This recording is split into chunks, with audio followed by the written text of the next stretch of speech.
going on, everybody? You are live with Osiris. Welcome to the Author's Lounge.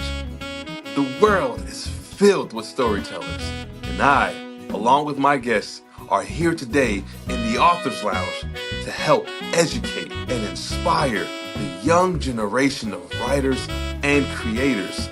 Now, my guests are professionals in publishing, writers from a wide range of formats, and successful entertainers.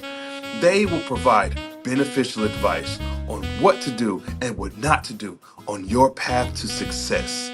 So, without further ado, I'll present to you our next guest. Let's go.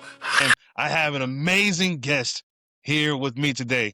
I met this individual actually through Instagram, and he had reached out to me, which was a shock to me because I'm normally the one reaching out to people, so it feels good when it's reciprocated. But I met this gentleman through Instagram, and then we actually met in person at the San Francisco Writers Conference, and that was a good day. And he just a genuine kind man. And I'm ready to hop right into it. So our guest is an author of a few forthcoming titles, as well as the author of the published title, the novelization of Disney's Mufasa. So I can't wait to hop into this journey to see where he is currently, see what he has going on. Without further ado, I present to you the wonderful Mr. Charles Orgbon III. My Royal Highness. What's going on, man? I appreciate that. That was a really kind introduction. Happy to talk to you about writing industry, and just sort of my path, and leave folks with some advice for maybe for their own writing journey. Absolutely, man. Before I continue, I just wanted to say again, I thank you so much for coming on board, and it was a pleasure meeting you when we actually meeting you in person. I've met only a few people that I've met through social media in person, and ironically enough, an individual who I met in person was also at the San Francisco Writers Conference a year ago. But being able to meet you, I think you were next to Miriam. Yeah, with her, she's cool. She's cool, man. Good peoples as well. But thank you, thank you so much for this. So I'll hop right into it, my good man. So first question I gotta ask you is: at what age did you know that writing was a path that you needed to be on? Certainly. Um, let's first say that in elementary school, I had a journal, and I was writing even then. But did I have the conceptualization of what it meant to be a writer? Absolutely not. Did not have the words or language to describe, like, writing is a potential career option for me. But I've always journaled because I've always been someone who's observed the world and had thoughts about it. And journaling was a way to, like, process my thoughts and understand things, and really have a conversation as well. And my teachers would tell me, like, "Oh, you're inquisitive," which was like their way of, like, saying I asked too many questions. And Yeah. so I always had ideas. I was talking too much. I was like the kid that was called out for, like, talking too much. And I just feel like Mhm. writing is an extension of that. Like, I'm still it's like a different form of talking, right? Yeah. Like, and I realized for the first time that that could be turned into a book when I was applying for undergraduate programs, Hmm. and I was asked in to create a personal statement. And as I got going, I was like, this is too short. There's so much more I want to pack into this. Hmm. And then the personal statement turned into a first chapter turned into a full book.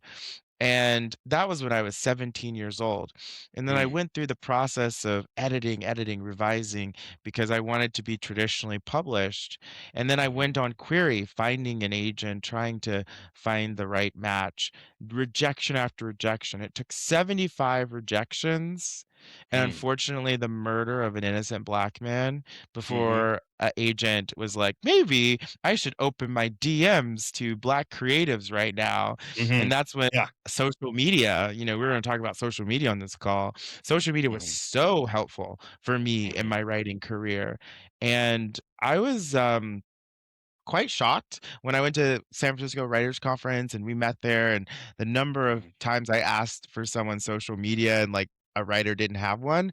Yep. Just because social media was so helpful for me, Mhm. um, I I was like, how do you build your presence? How do you meet people? How do you build Right. community? It's just such an incredible tool.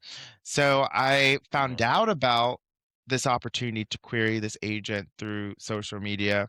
I slid into her DMs, and then that's how I started asking her questions. Mhm. It was all in the summer of 2020, the height of like Black Lives Matter Yep. and children's book publishing being so white, unfortunately, that Mhm. where there needed to create space for more Black stories for people like me and my Black queer self, like Mhm. the child that I or the child that I once was. Mhm. I want to create books for that child today, right? Yeah. And I found an agent who was interested in that and open to hearing that, and that's when I went on submission with my memoir. Now, we Mhm. didn't go very far with this memoir, because we put it out on submission and no agents Mhm. really or no editors, uh, took a bite. Yeah. However, there was other work that was to be done, and I got Mhm. looped into the Disney work, Yeah. first working behind the scenes to translate film content into Mhm. short stories and picture book content Mhm. for uh, the franchises Black Panther, Wakanda Forever, then Spider-Man Across the Spider-Verse, and Yeah. then most recently the novelization for Mufasa. Mhm.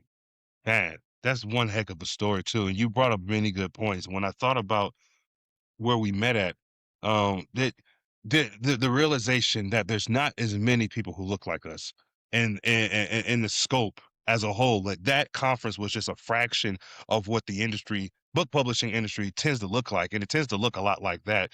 And not to be disparaging or anything like that, but it does help when when there's representation at all levels, in areas such as that, because it just helps to know that okay, I'm not alone, or okay, if he's in it, then there's definitely space for me as well. And yeah, like 2020, that was an interesting time. That's actually ironically enough around the time where I started to do this for real, as a writer, not doing the podcast, but as a writer. I had been writing for many years. I think my mom told me like when I was 5 or 6 years old was when I started writing, but when I actually started to do it creatively for book purposes, it started in 2020 as well. And I felt like I needed to get my voice heard because of what I was seeing going around. It had a profound effect on me, and I can't have my voice silenced. So I'm going to create work that speaks to what I feel needs to be necessary through poetry, and I'll have this whole split personality with my children's books, and so that's neither here nor there. But I can relate to you on that in that regards, and the conference itself, and that's one thing too that I noticed the lack of social media. But then you kind of get an idea of a lot of social media, people who are on it tend to be in a younger demographic, and not to be like ageist or anything like that. But I think the older the crowd, the more old school methods that they tend to operate on with like newsletters or subscription lists, things of that nature. And the new school approach is social media. I think both work. I've had more success with social media, as I'm sure you have as well. And while on the topic of just books in general, my next question is how often do you read books in contrast to writing them? Sure. So I feel like my writing process is cyclical in that I go through periods of intense reading and then Mhm. intense writing. And that's because also like so many writers, being a writer is not my full-time job. I'm Mhm. also interested in social impact and climate change and work as a consultant in that space as well. And so like how do I juggle these things is at Mhm. different times of my life I'm prioritizing different things. And so I'm really clear like this weekend is going to be a writing weekend and Mhm. this weekend's going to be a reading weekend. And because I'm also so focused on my career and my Mhm. my writing career specifically too, like I am mindful of the kind of books I'm reading so that it supports the kind of writing that I'm doing as Right. well. So what that means is I'm probably not doing as much like pure for fun, there's no motive behind it kind of reading, right? Like Right. the reading is also like research. So right now I'm writing a first ever manuscript for a graphic novel. The graphic novel is actually the conversion and translation of my 50,000 word memoir that is Yeah. unpublished into a graphic memoir because right now kids love graphic novels. And I've been Hmm. so resistant to this process because I've been juggling this manuscript and it's needs some life breathed into it. Yes, sir. And Yeah. this Yeah. is how we're doing it is by turning it into a graphic novel. Um, and I'm reading so many graphic novels right now Hmm. as a response to that. And so like it's fun for sure because I'm also like finding that I'm enjoying graphic novels. Hmm. But also it definitely is um there's a motivate like a very clear intent behind it is to Yeah. like see how do they graphically represent some of these big concepts and Yep. like how do they move through the story and how do they represent things like time and space and feelings and Hmm. emotions and inner thoughts on the page of a graphic novel. And so it very much is a study in graphic novels when I choose to read them. The graphic novels, and what I love about graphic novels is just so for me, I had a hard time reading just straight novels. Me, just my attention span, and I'm more fixated on like imagery in conjunction with the words. And so, if you give me a graphic novel this thick, especially if it's like Dragon Ball or Legend of Zelda or something in relations to maybe that or anime, I can read that all day long. But if you give me a novel, even a fraction of that size, I'm gonna okay, so 2 months later, and I'm on page 36. So, like, it's a little hard, but so I can sympathize for that, and I think that's awesome, man, that you are able to, tap into different variations of writing genres, whether it's writing straight pictures or just writing words. It's a certain talent that you have to have in order to be able to bounce between those. And speaking of talents, as I understand, as we're speaking right in regards to books and how it's had such a profound impact on you, as I'm sure society has, what, if any, movie or movies have influenced you as a writer and or creator? Yes. Um, I'm gonna say, um, this is gonna be not so much like specifically about writing, but more so just about life. Um, and it would be The Curious Case of Benjamin Button. Oh, that's a good one. Brad Pitt, Taraji P. Henson. Yes, sir. Yeah. Yeah, I just find that there's so many one like liners in maybe sometimes they're not just there are a few that are I was gonna say one-liners. There are a few one-liners, but they're just full on monologues that are Hmm. also in The Curious Case of Benjamin Button that just like Hmm. really touches me. So for instance, Benjamin says, "For what it's worth, it's never too late, or in my case, too early to be whoever you want to be. There's no time limit. Stop whenever you want. You can change or stay the same. There are no rules to this thing." And Mm. he's saying this also in the context of his to his daughter that he Hmm. knows he's never going to see her grow up. And he has lived perhaps one of the most fascinating lives possible to live in reverse age. And there's Hmm. so much that he learns in that process. And for him to then say that there's no time limit, stop whenever you want. His whole life and his identity has been shaped by time, but he still finds power and agency in there in just Hmm. choosing to live every moment just as he wants. Hmm. And what a totally fulfilled life. And it's just so powerful given the larger context of his story for him to be imparting this advice before it's too Hmm. late. That movie is so powerful. It's such a good movie. And amongst mentioning Brad Pitt and Taraji Henson, I forgot to mention Kate Blanchett, who Yeah. I thought was just a powerhouse in that film. I haven't seen it in a very long time, but I think I may have seen it twice, maybe three times. But certainly, even in the first showing of it, I think I went to the theaters to go see that movie. But it was so good. It was so good. And while on the topic of movies, I gotta ask this question, right? So I know that you worked on a novelization of Disney's Mufasa, which is freaking awesome, man. Um, but if you're able to say, because I'm not too sure what their rules and ramifications are for talking about it, but if you are able to say, just please inform us what that entire process looked like from start to finish with working with Disney and the Lion King's Mufasa. Sure, sure. So there's a 10,000 word film script that I got to look at and review in order to turn that into what's now like about a 36,000 word novel for middle grade readers. You know, looking at a film Mhm, script versus looking at the novel for middle grade readers is fascinating in that one, I have to translate for audience because the film mhm, script is like true instructions. So sometimes there's metaphors that are mhm, used to help a present day filmmaker understand how to capture a scene.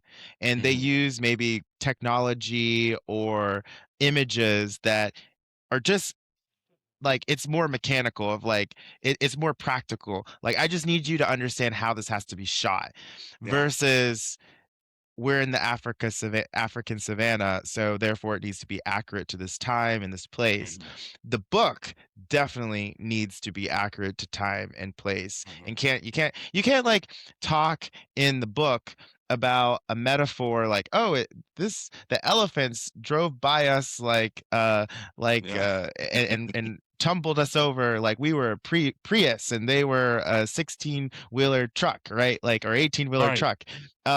It's not, yeah, that's not language they would use, but you could say something like that in a film script just to help the filmmaker understand what you're trying to convey, right? I see. And so then I have to like translate that into a book, and then I also Mhm, have to translate also what might Mufasa and Sarabi and mhm, Rafiki be feeling in these moments? Like, what does mhm, it feel like as he's moving through the brush and the land, the wet land in Miele against his paws, mhm, and the wind that blows through his massive mane, right? Like, mhm. I have to think about that because you don't see that on film. You don't see those Right. thoughts. We call that interiority, but you get to really be with those thoughts in a book, Mhm, and that's kind of where you get to expand. And in the book it's also like these images for the setting and place become yeah. another character, right? Like Mhm, the trees have life and meaning and how they're positioned and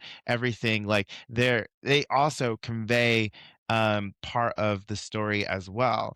And mhm, so the rain is like a character. What does the rain mean? Like you really get to like be with those moments in the novel. And yeah. unlike sitting in the theaters where the moment the scene happens and it's on to the next scene, Mhm, with the book, you can just stay on the page. You can read page 1 quick, and then you can read mhm, page 2 very slowly. You can like the pacing is up to you as opposed mhm, to a movie, the pacing is set. So I find that also we care generally in kid literature about like literacy for kids as well. So I also yeah. love that element is like that's kind of the whole point here is that if you can read the book, watch the movie, read the book, you can do it in whatever order you want to. Mhm, There's this greater comprehension of the reading, and so we're hopefully supporting literacy of kids yeah. by building these sort of companion books. And then kids can be so into the characters and images, and it takes so much Mhm, more these days, it feels like, to find books that kids want to read and that they care yeah. about. We lost a lot of momentum on literacy because of the COVID Mhm, pandemic. And so as we're trying to recuperate from that, we have to find lots of different entry points to say like mhm. Mufasa, you've seen this movie, you see there you can find t-shirts about it, you can get toothpaste with Mufasa on it, Yeah, you can, eat soup with Mufasa on the front cover, right? Like Mufasa's image is everywhere. So then you get this kid really fascinated about the Lion King and Mufasa, then you can maybe get them to read too. yeah. So yeah, that's sort of the idea. That's remarkable, man. And as you were talking, it made me think. So my son, right? Well, I have three of them, but my second old 4-year-old, 4-year-old, 10-year-old. And so one of my twins, they love the Lion King. I grew up loving the Lion King as a whole. And I'm curious when it comes to the adaptation. I know this one wasn't written down, but I just have to ask because it deals exactly with what you're talking about. And this one is about what the film adaptation version versus the book. Do you, for your homework, right, when you're studying and you're trying to capture it, is there a lot of film study work that you needed to do with that? And did you need to, granted, I know The Lion King took place after Mufasa, chronologically anyway, but did you have to do a lot of homework in watching the film in conjunction with research, or was it, I'm just going to strictly stick to research and shape my own version of and staying true to that? I'm so curious, man. Sure. No, this is a really good question. So one, I do think that it was very helpful that I read the novelization for The Lion King. So I did not write that novelization. And that came out a few years prior to my novelization. Two, I think you were talking about like film study. I Yeah. actually did not watch the Mufasa film because the book was completed before the film came out. And Ah, so I nice. relied just on the script. Mm. Um, and so I had to create Mhm, these images from what I other content about The Lion King that I knew, mhm. and use that in conjunction with the reading of the film script as the primary source for how to write about this. Yeah. No, that's thank you for answering that question. I think that's remarkable in itself to be able to take just words off of a page that's not even visually put out there yet, and then create something else that works in tandem, almost like here's an alternative but longer, more detailed version of which you can get a more comprehensive version of the story.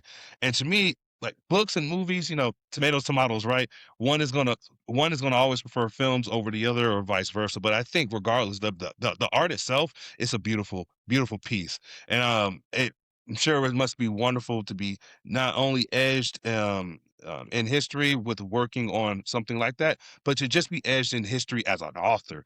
There's a lot of us around for thousands of years, and to be included in that conversation, I'm sure feels so wonderful to know that there's people who look up to you, Charles, and knowing that, wow, he writes not just this book, but he writes other stories, and he has plenty more to tell. Which brings me to this next question for you. So, how much further would you say you've come in your career since the launch of that novelization of Mufasa's novelization? Yeah, so I actually used the launch of Mufasa to then invest in social media myself, actually. Mm, And I noticed that the day that the book came out, there were already people following me on Instagram. yeah, And you can find the Mufasa novelization in every Barnes and Noble across the country. It can easily be ordered. It's in hundreds, actually, I want to say thousands of thousands. Yeah, yeah. libraries. Yeah. Um, across the country as well, and then even internationally, because Disney's such a brand, a global brand, and so people in Indonesia are posting about it on Instagram, and I've found things like that, for instance.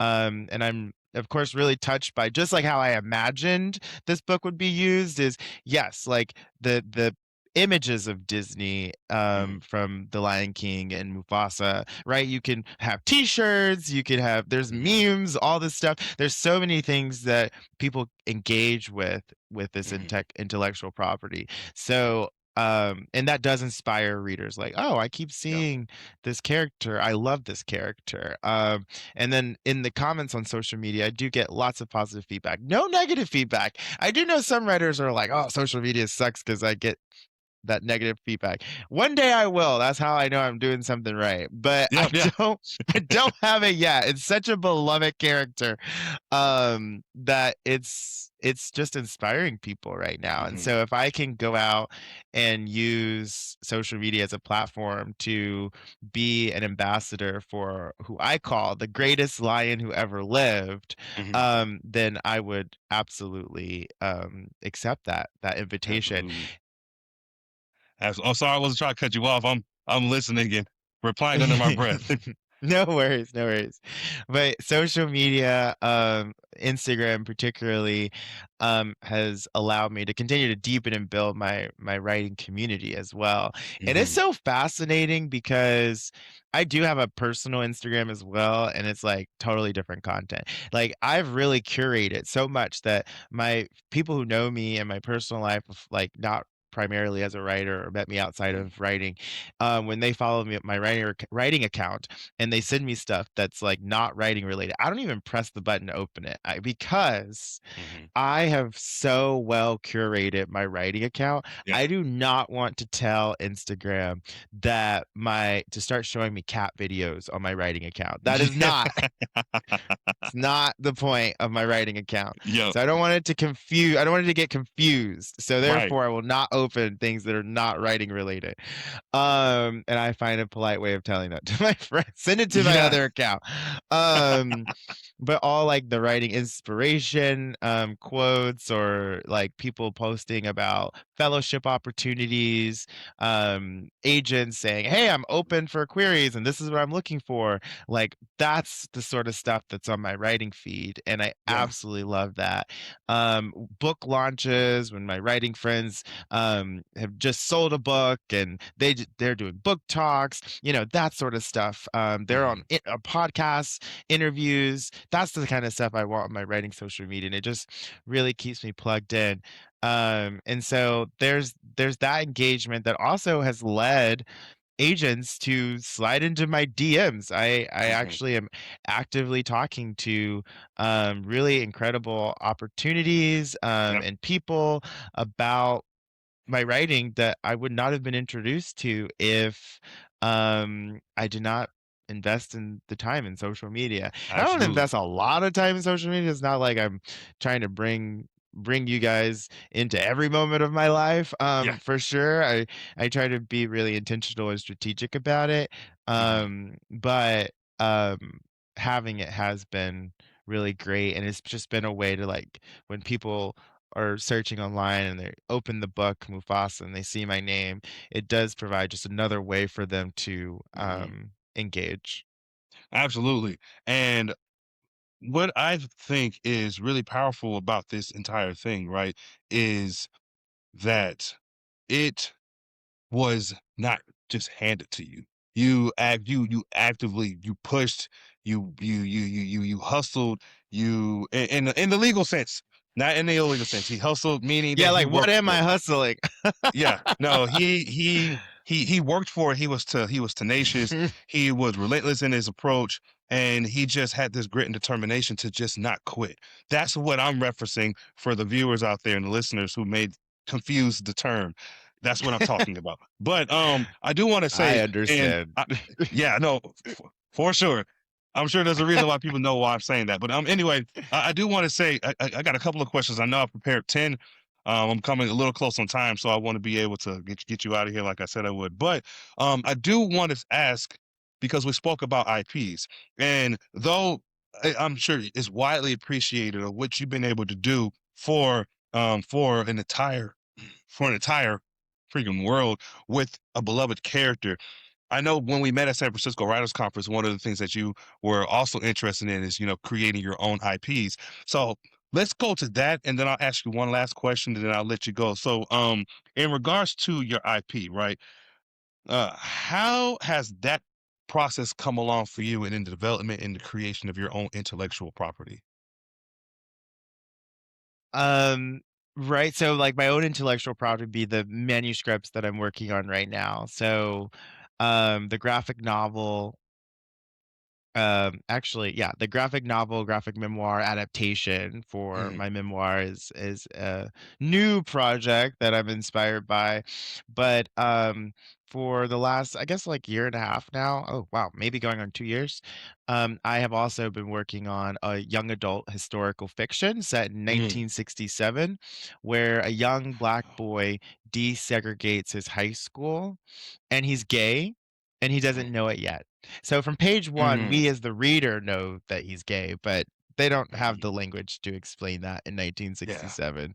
And so, it's a gay civil rights story, and, Mm, I was born in Georgia. Sorry, oh my god, I said it backwards. I was born in South Carolina, raised in Georgia, mhm, and actually had a hand to play in acknowledging the first black fresh people to desegregate my alma mater, the University of Georgia, in 1965. And I mm, was really touched by their story, their class of 1965, mhm, because my own grandmother was a barrier breaker in her own right, and wasn't able to go as easily as I was to a predominantly white institution. So she went to an mhm, HBCU, and I just reflect on the challenges and opportunities that were available. Yes, it's such mhm, an incredible accomplishment that she was the first in our family to get a mhm, degree of higher education. And yeah. also, I think about at what cost and how Mhm, limiting even still that education was for her opportunities. And that's why the class of 1965 wanted to go to the school that they wanted to go to, because they knew that there would be more opportunities available for them there. yeah. And so I learned this. My manuscript is not their story, but I just wanted to provide some more color to like the Mhm, elements that I have been studying and intimately wrestling with, that mhm, I then incorporated some of those into this fictionalized story, yeah, and also my own story of having grown up in the South, and like yeah. again I love making place, Mm, setting another character in the story, and the South is a really fun place yeah. to do that. Oh, that's uh, I connect with you in the sense of Georgia. I used to live in Georgia. I lived there for about 12 years in like Peachtree City, Newnan, Georgia, Coweta County, Fayette County.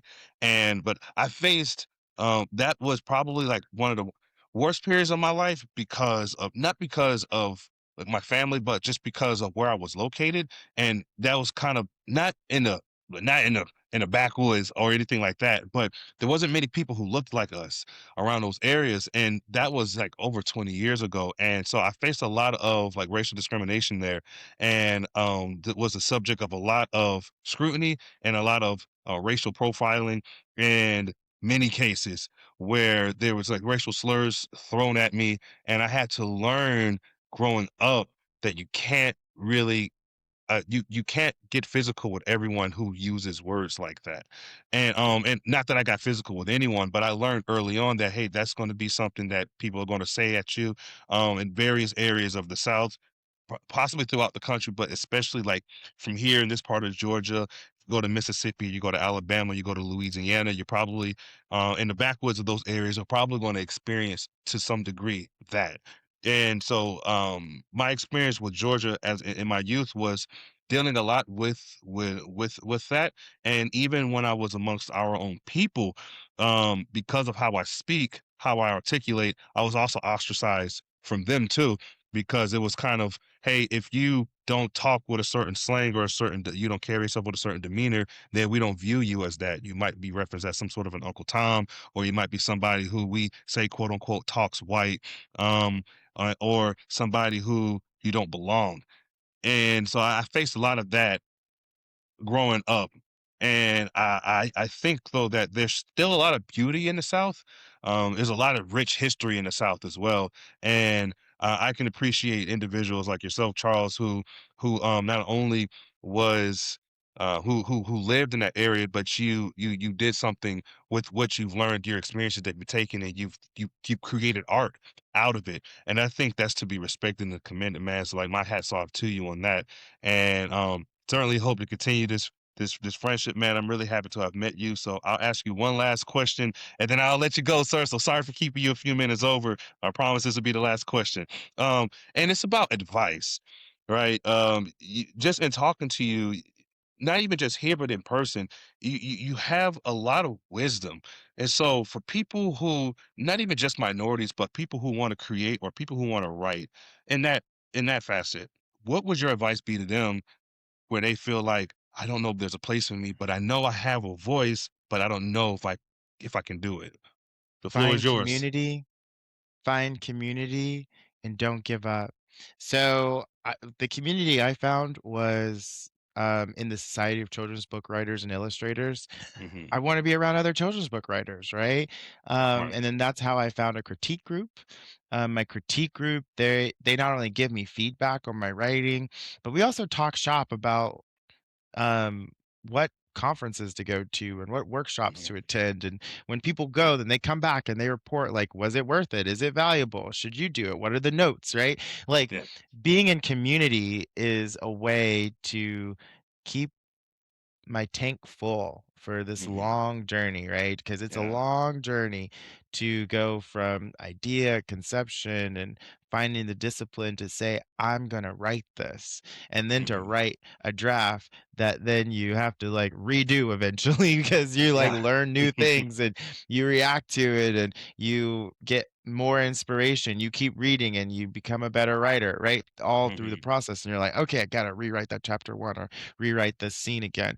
And so that process of going over and over again is where you need that community to keep you sustained Hmm. for that long journey. And then don't give up. And that community can help provide that inspiration so you don't give up. But if you're called to be a writer, it will come through you. Hmm. Oh man. Oh, I felt Mhm. that one. Yes, yes, and I think that's a beautiful way to end the episode. Man, Charles, really, thank you so much for your time and for your energy, for just even your willingness to come on board. Thank you again for reaching out to me on Instagram when we did, and I'm really happy that we met and we got to speak in person on those occasions. It felt like it went by really fast, but I don't know. Do you reside in California or are you on the East still? Oakland, California. Okay, okay, that's right. I do remember you because you talked to me about there's like a conference that's different than the San Francisco Writers Conference. Yeah. So if when I'm back in that area or around it, I would love to link up with you, man. Good people attract good people, and I think this is the start of a wonderful friendship, man. And I really love your insight. So thank you so much. Are you okay if I share your social media? Um, Absolutely. Okay, and is it going to be Charles Orgbon or what is Yes, your social media? Sorry, that's that's okay. perfect. My actual last question is that one. Sorry. My Instagram, since we talk so much about it, is um, at Charles Orgbon. It's just my name. Um, Last name ORGB as in boy ON. Too easy. All right. Well, hey, thank you so much for coming on board, Charles. And thank you all so much for taking the time out of your day to tune in to today's episode. I hope you all enjoyed this. The audio-only version will include a link to the video version in the description, whether you're on Spotify, iHeartRadio, Apple Podcasts, wherever you listen to your audio streaming services. Just please, if you want to see his lovely face, don't mind me, block my face. If you want to see his lovely face, click on that link that's in there. Otherwise, you all take care. We'll catch you next time.